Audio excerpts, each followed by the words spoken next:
Buenas noches, amados hermanos. Aquí nuevamente con el estudio de los extremos se toca.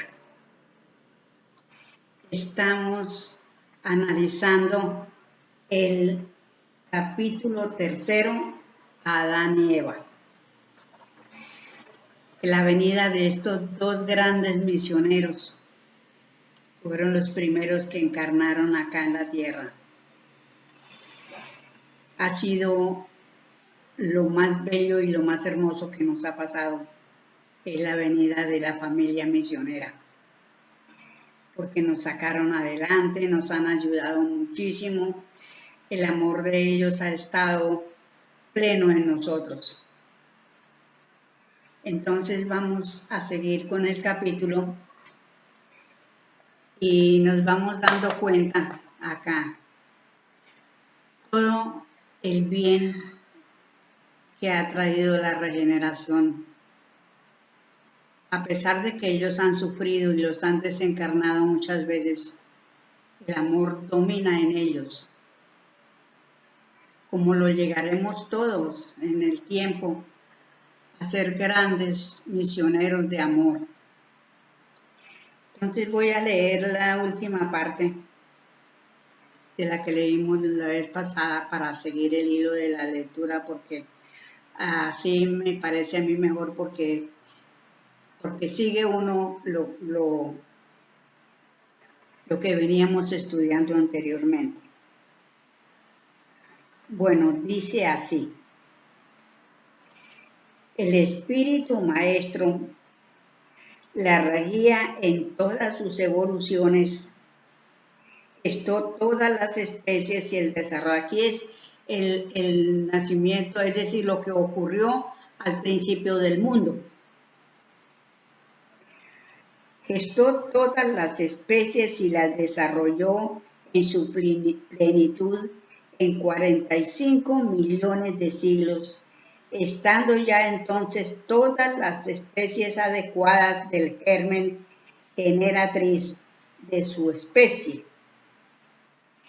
Y la tierra no podía darlos otra vez, pero sobre la ley de progreso que tiene que renovarlos con sus mismos materiales, extrayendo la esencia de todos para engendrar al Señor de la naturaleza, el hombre. Entonces vemos aquí, amados hermanos, que la creación en su primera parte, cuando el cataclismo era muy fuerte, la naturaleza era muy, digamos, árboles inmensos, animales inmensos. Y a partir del cataclismo, todo se modificó. Los animales, las plantas, la naturaleza, toda en sí, dio un cambio esplendoroso. Pero en ese cambio ya venía, ya estaba anunciado el nacimiento del hombre en la tierra.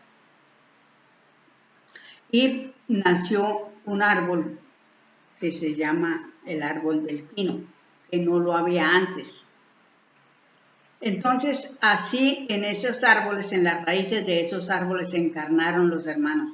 Vamos a seguir leyendo para podernos entender y comprender la grandeza de la ley. Todo es, bueno, exactamente planeado. La vida de los mundos es hermosa porque está bien configurada por sus espíritus maestros.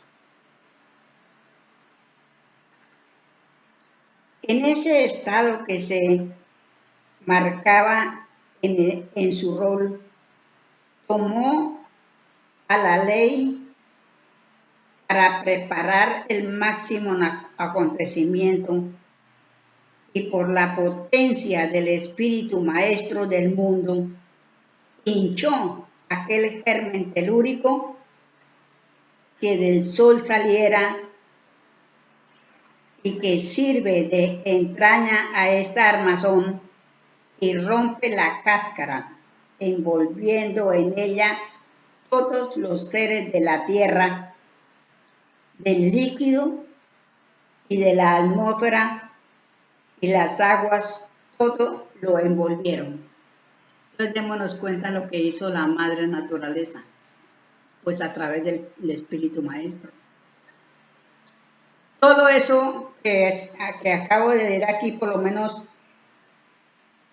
el líquido y de la atmósfera y las aguas, ¿sí? Cubrieron todo aquello que había para hacerlo más puro, para que fuera todo mejor.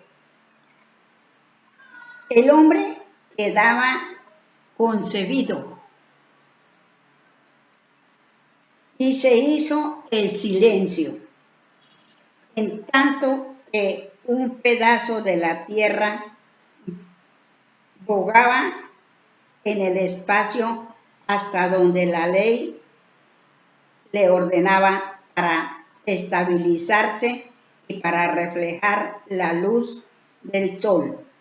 Esa es la luna que alumbra nuestros coloquios de amor y nuestras cuitas de párvulos y adultos. Ahí fue el nacimiento de la luna.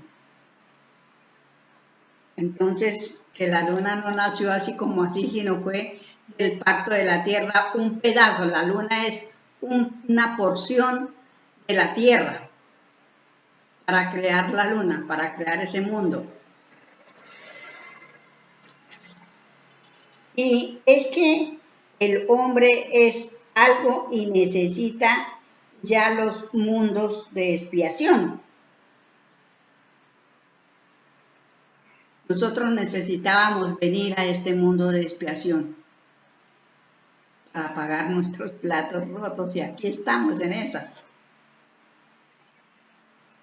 Y es que el hombre es algo, necesita ya en los mundos de expiación luz continua, la que al propio tiempo mata la ferocidad de las bestias que en su instinto acometen al menor y la ley. Nada descuida ni olvida. El hombre animal más débil como tal que los otros animales irracionales no podía defenderse de las fieras en su niñez, pero la semiluz del satélite era la defensa del hombre que la ley le da. Por eso, el hombre cuando razona llena de luz su vivienda, sus calles, y quiere llenar también los campos, y en justicia, y lo alcanzarán pronto. En otro parto que la tierra que muy próximo está. O sea que ya sabemos que van a hacer otra luna. Pero este parto sí es tremendo, porque en aquel entonces, en el primer parto, todavía no habían hombres en la tierra. Entonces no sufrieron las necesidades ni las cosas que se están sufriendo ahora. En cambio ahora en este parto ya hay muchos hombres que están sintiendo el rigor de la ley. El rigor de ese cambio lo están sintiendo los hermanos, porque ya hay muchos que han quedado sin casa. Pero quedan ellos aunque sea con lo que tienen, pero siguen, la lucha sigue.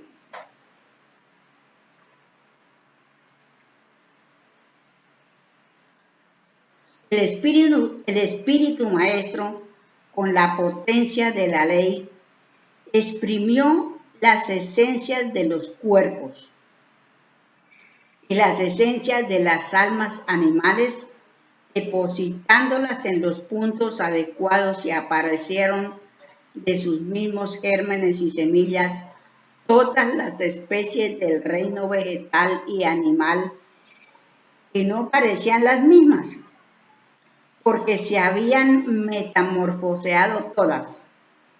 Perdieron los arbustos su exuberancia leñosa, pero lo ganaron en flores, frutos, fortaleza y belleza. Y los animales perdieron su corpulencia y lo ganaron en finura, movimiento e instinto. Ay, Padre mío. Un árbol nuevo que antes no existía apareció.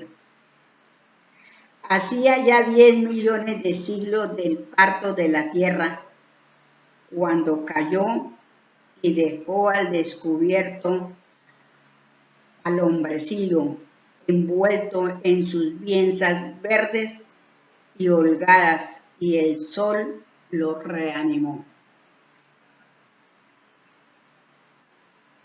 Vea la belleza, como apareció el primer hombre en la tierra.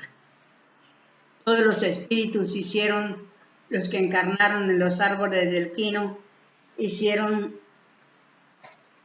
colocaron su microhombre en las raíces de los pinos,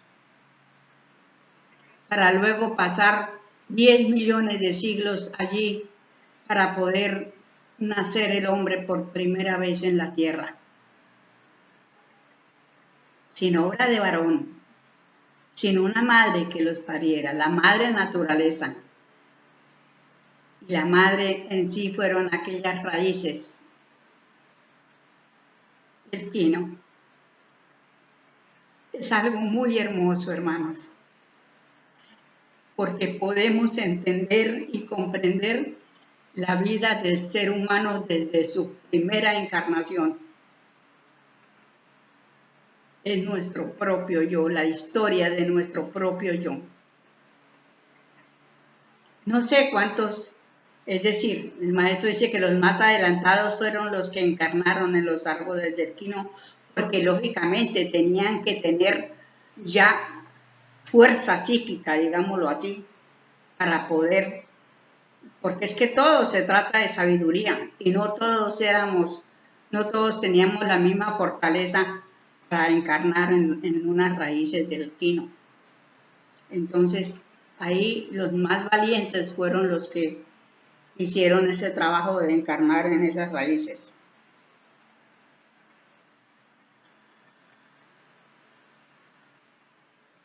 Tenían esas bolsitas como unos 4 o 5 centímetros y el gorrión los desgarró, dejando libres aquellos hombrecillos, machos y hembras, que alcanzaron como 2 pies, 50 centímetros de desarrollo. A su hora la ley los llevó a procrear. Esos son los primeros pobladores de la tierra que aparecieron en todas las partes sólidas del mundo, siendo los nacidos de los árboles la cuarta parte de la familia,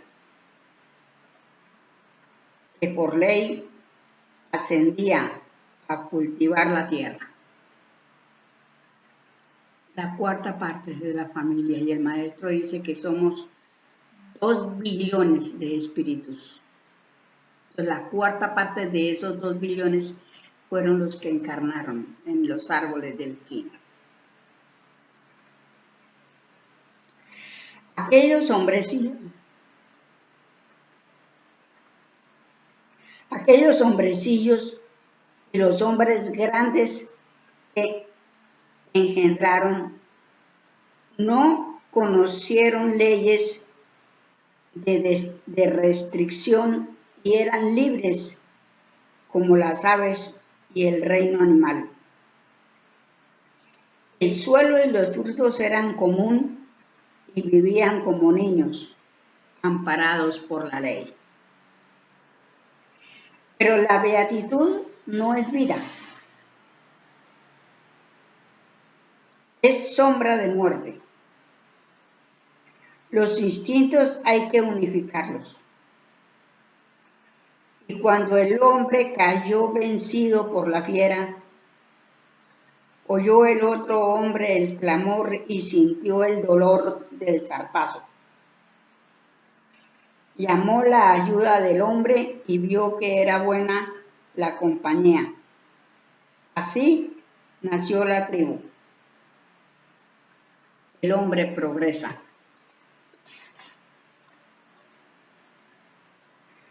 Mas cayó un hombre herido por el hombre, y al sentir la tierra la sangre que tanto le costó, derramada por otro de sus hijos, gritó a la ley pidiendo justicia, y el hombre vio el volcán y la tempestad, y en su horror pidió al sol, las estrellas, a los hombres hizo imágenes, naciendo las religiones, tantas como tribus y aún como familias, y ya la guerra sentó sus reales.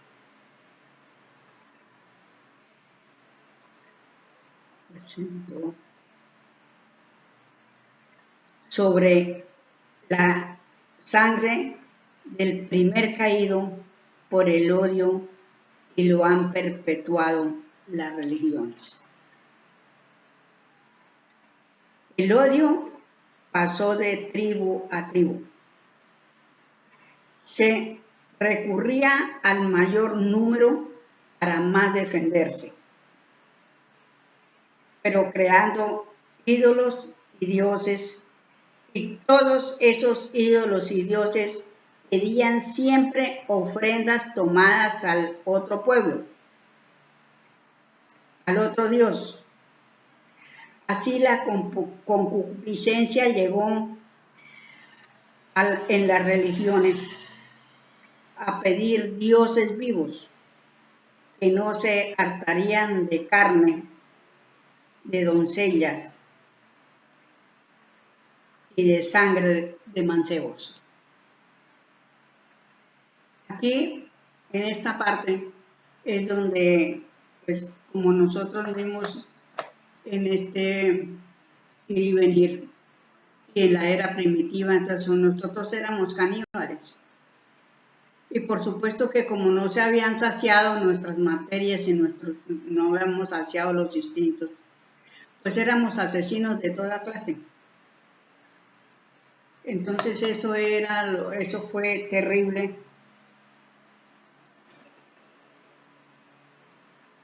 Porque así digo yo digo que así tendría que ser. Mas la humanidad progresaba porque el espíritu no para. Pero el despotismo, nacido primero en la fuerza bruta y luego consagrado por la astucia religiosa, pondría la división entre el sacerdote y el guerrero, y del continente más poblado, la China, partió una división acaudillada por Peris, que en siglos llegó a Egipto. Peris trabajaba ya el oro y los metales, y era a los 40 millones de siglos de la aparición del hombre en las bolsitas, y llevaba a Peris las fuerzas sanas, los trabajadores, e hizo el gran imperio que aún dura, desmembrado hoy, la Persia. Con sus industrias, Peris iba invadiendo territorios, y llegado a Egipto, se encontró con una adoración que él no conocía, Fulo, el fuego, y pactó con él, porque era el todo para sus oficios. Claro, porque si él, pues él tenía que hacer, como él manejaba los metales los tienen que calentar a fuego vivo para poderlos moldear. Y muchas otras cosas que uno no conoce. Entonces, lógicamente que yo pienso que el pacto con el fuego, es decir, le agradó mucho haber encontrado esa parte para su progreso material, porque él, pues, él era un conocedor de lo que hacía. Su llegada a Egipto representaba el flujo del progreso, y encontrando el fuego, refluyó hasta su origen primero, la China, componiendo bajo un aparato que producía el fuego, el Krishna, al que Agnes no vaciló en ceder su puesto. El Krishna reinó y aún sigue siendo el dios de aquellas religiones. Pero a pesar de todo y sobre todo, mantuvieron los sacerdotes la supremacía. Mire, desde cuántos siglos atrás ellos eran ya supremáticos. Y en los altares violaban a las mujeres antes de asesinarlas. Se bebían la sangre. Todas esas cosas las hizo el ser humano aquí en este planeta. Tal vez yo también pasaría por esas, porque pues soy un espíritu que estoy encarnado en este plano. Entonces, uno analiza todas esas cosas que pasaron, que son porque esta es la verdadera historia del ser humano que nos deja el maestro juez. Entonces, vamos encontrando paso a paso muchos datos de la antigüedad, porque estos son datos antiguos.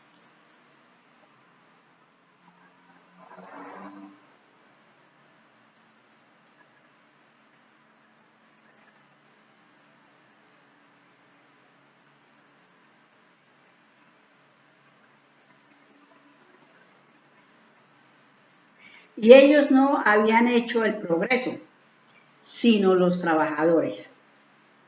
Y para asegurarse como divinos, hicieron nacer la casta guerrera, que dominara por la fuerza a los trabajadores, que protestaban ya entonces del sacerdote, y cayó la humanidad en la esclavitud, subyugada por la fuerza bruta. Ya, las religiones no han sido buenas nunca. Han mantenido el yugo de la humanidad.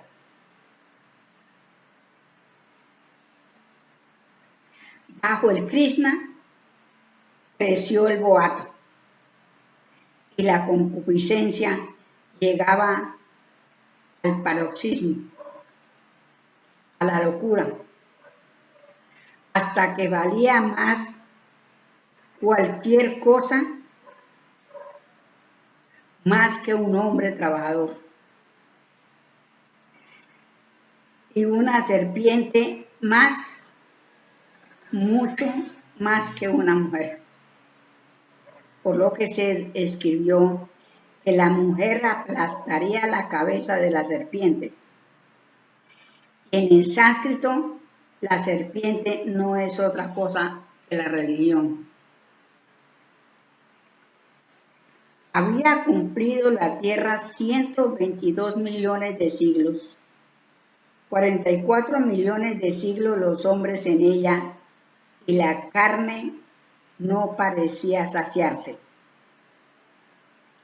Y aún los hombres eran unos. No habían descubierto su dúo alma.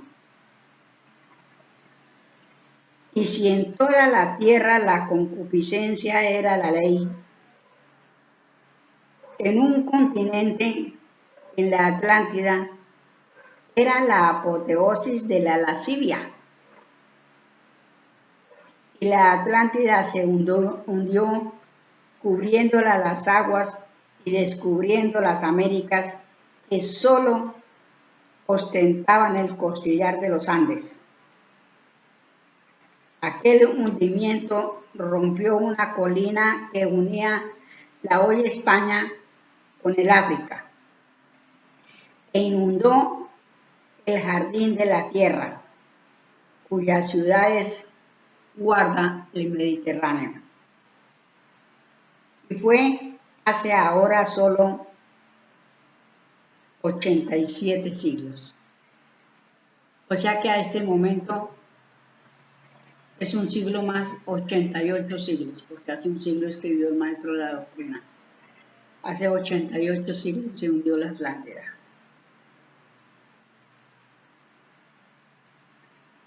Las aguas del Atlántico en sus olas llevaron contingentes al hoy México y Norteamérica, y las del Mediterráneo a la Calabria.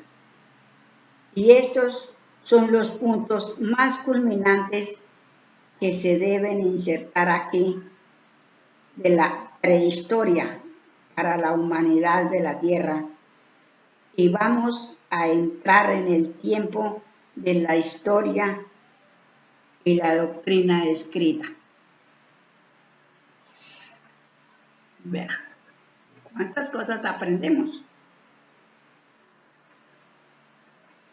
Por más que los hombres quieran ver historia de doctrinas bibliográficas antes de Adán, solo encontrarán afiches y jeroglíficos supersticiosos. Pues si los sacerdotes hubieran hecho un cuerpo de doctrinas, no hubieran podido contener el progreso y habrían acabado antes de Adán, porque su fuerza está solo en la ignorancia del pueblo y en la superstición. Y a acabar esto llegó Adán y su familia, cuyos espíritus procedían de un mundo mayor del sistema solar, que apenas lo ha descubierto la astronomía. No lo dudéis. De aquel mundo fueron... Una es la ley. La tierra está hoy en la liquidación de sus cuentas a la creación, como hace 58 siglos un mundo hermano sufría la liquidación y la ley a nadie deshereda, pero pone a cada uno en su lugar. O sea que Neptuno lleva 59 siglos de haber sido juzgado. Sería esa liquidación y la ley a nadie deshereda, pero pone a cada uno en su lugar conforme a su grado de progreso y sus afecciones. Y esto solo puede ser transportándolos a otros mundos, que son las moradas de que habló Jesús, escritas en el sánscrito, repetidas por Moisés e Isaías y últimamente descritas y retratadas por el Dante. De aquel mundo fueron expulsados muchos millones de espíritus por malversores y morosos y fueron destinados a la tierra, donde sufrirían la contracción que sufriríamos nosotros.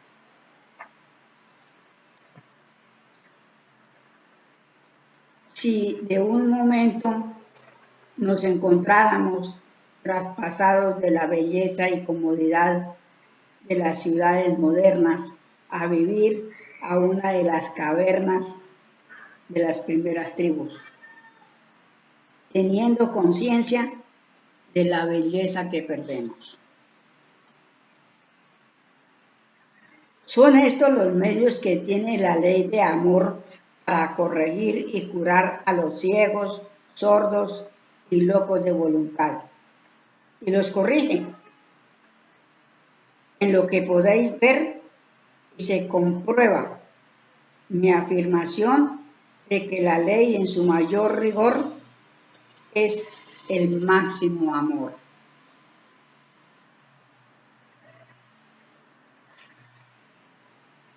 Pero entendamos que esa corrección lleva necesariamente los terribles sufrimientos de tener conciencia de lo que perdemos y que debe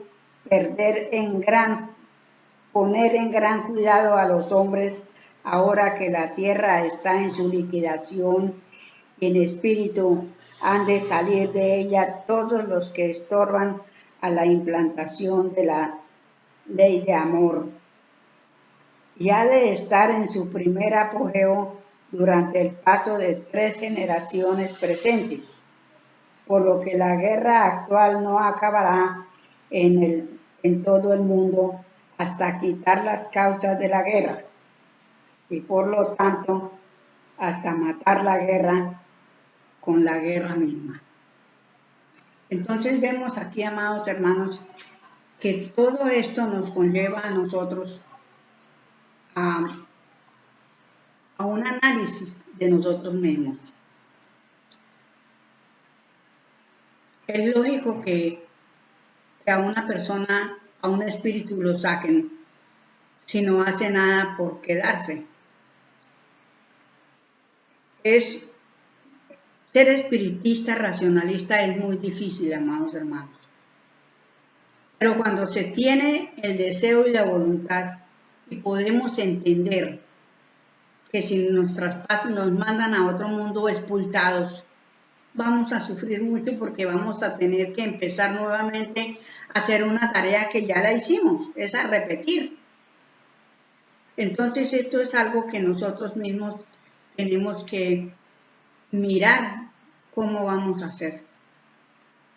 Pero es difícil porque realmente amar al hermano cuesta un poquito. Porque hay que quitarnos, sobre todo nos tenemos que quitar muchos prejuicios que tenemos. La desconfianza es una de las primeras que anula la fraternidad. Yo digo eso porque en realidad es así. Si yo le tengo desconfianza a mi vecino o a mi hermana que viene de lejos o a las personas, no voy a poder afinizar con ellas porque la confianza no me deja, la desconfianza no me deja. Hay que tener confianza para poder uno tener, es decir, organizarnos en una forma bien comprendida. Yo he analizado eso. Debemos de no tener desconfianza y ayudarnos, apoyarnos unos a otros. No importa si no nos conocemos, no importa. Somos una familia y somos todos hermanos y somos espíritus, y si a uno lo pellizcan y a mí me pellizcan, también me duele el pellizco. Entonces, eso es una cosa que nosotros debemos de tener muy presente, que podamos hacer algo por alguien con mucho amor, con ayuda verdaderamente, y bueno, pues todo lo que implica la ley de amor. Bueno, entonces por ahí dejo este programa también y seguiremos analizando estas bellezas que nos deja el maestro para conocimiento del mundo tierra y de nosotros mismos, que somos los que hemos actuado en este planeta. Muchísimas gracias, amados hermanos, un fuerte abrazo y felicidades.